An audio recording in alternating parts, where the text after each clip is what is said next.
I'm happy to be here today to present some of our findings and further possible questions that emerge on the way of the fieldwork. My name is Buğra. I am a researcher of the Chief Project team in Turkey.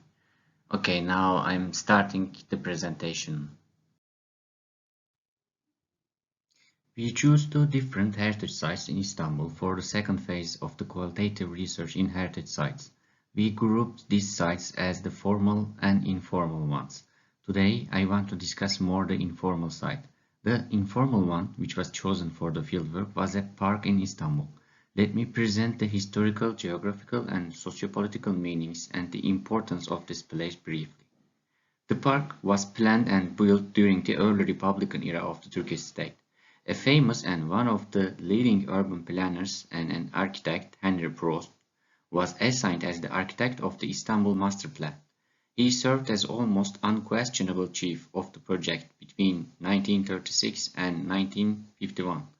After establishing the new republic, Mustafa Kemal Atatürk and the leading elites of the new republic has started broad reforms to secure the modernization, westernization, and secularization processes. In that context, one of the most significant issues was modernizing and redevelopment of the old capital, Istanbul.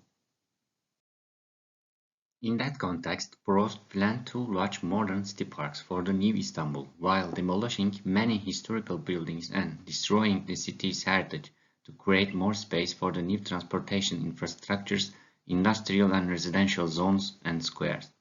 According to his plan, there were two main parks in the city. He names these parks as the first park and the second park. The first park was designed as an open-air archaeological park in the historic areas of Istanbul. By the way, the first park is also located in the formal heritage site which we have chosen for the one pillar of this study. The first park was in the city's historical part and surrounded by lots of Ottoman heritage. The second one was located between newly rising neighborhoods of the new Istanbul. Today, in this location, there are two different parks as Gezi Park and Maçka Democracy Park. According to the original master plan of Prost, these parks were not separated. There was only but a big one park on this location. After the 1950s, the newly built roads and infrastructures caused the geographical separation between these parks.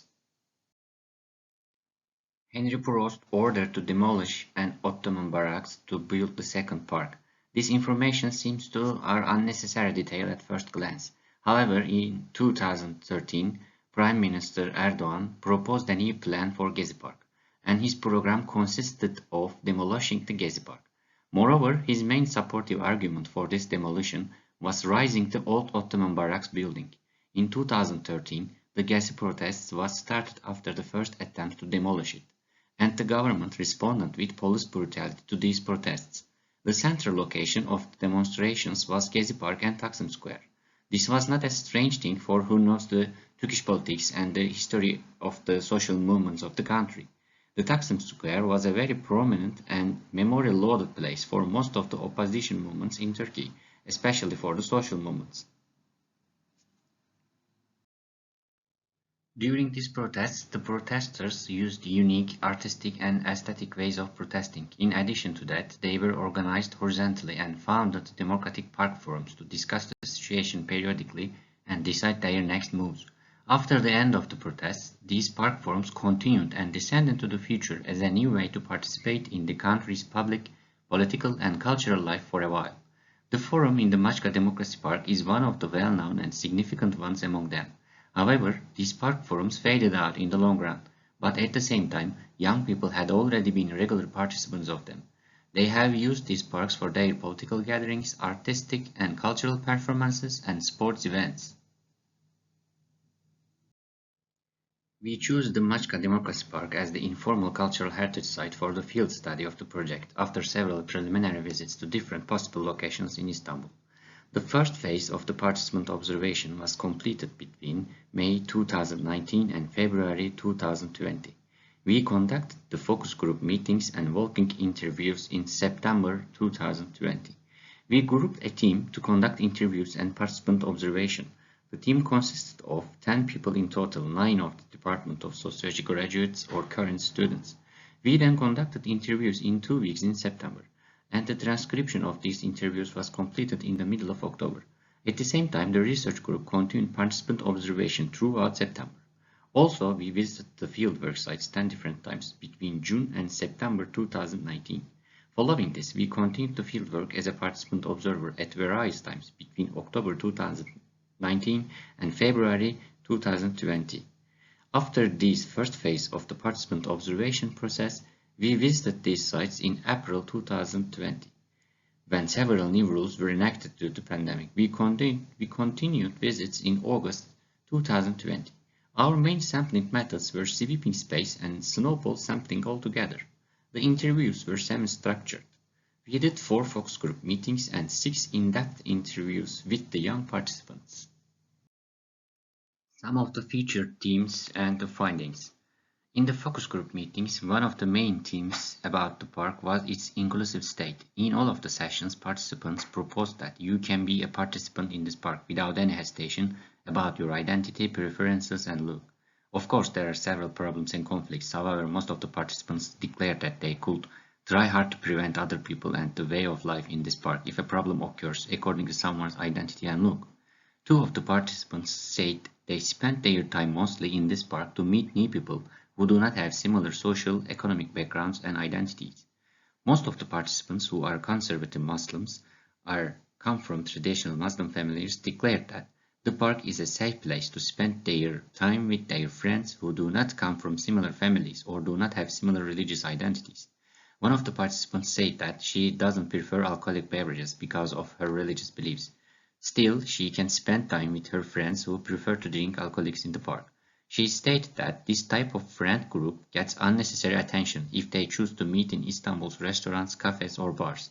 Several participants who came to the city from another city for their university studentships said that the park is one of the important orientation places to the metropolis life for them. Also, they said that they were brought to this park for the first time during their first days of the city by their relatives and or friends familiar with the park.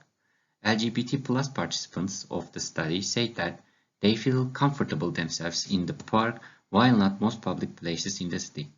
One of the main topics which emerged during interviews was the park is a free and open to affect place. French philosopher and sociologist Henri Lefebvre proposed 2 spatial concepts as the abstract space and differential space. Abstract space is state-organized and regulated capitalist space which is valued considering its exchange value and homogeneity. Such that differential space is inclusive, meaningful as its use value. It can be transitory because it's open to expansion of the abstract space generally. Differential space can be possible under the conditions of embracing and enhancing differences. In that context, we consider the Maçka Democracy Park an informal heritage site and a proper place to be considered a differential space. So, we can consider the Maçka Democracy Park as a space that provides opportunities to express themselves for young people, perform and spend time with them freely. In addition, a place enables meeting new people from various backgrounds and learning other people's practices and way of life. It also gives chances for intercultural dialogue with unplanned and incalculable encounters. In that context, as a different space, the park is also a learning site for young people.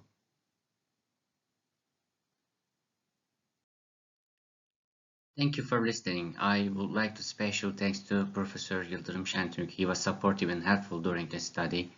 I am grateful to work with him. Also, I am thankful to Professor Dušan Deak and Professor Anita Stasulane for their supports and guidances. Also, I would like to thank sociology graduates and students who supported the focus group meetings and in-depth interviews during this study. Thank you.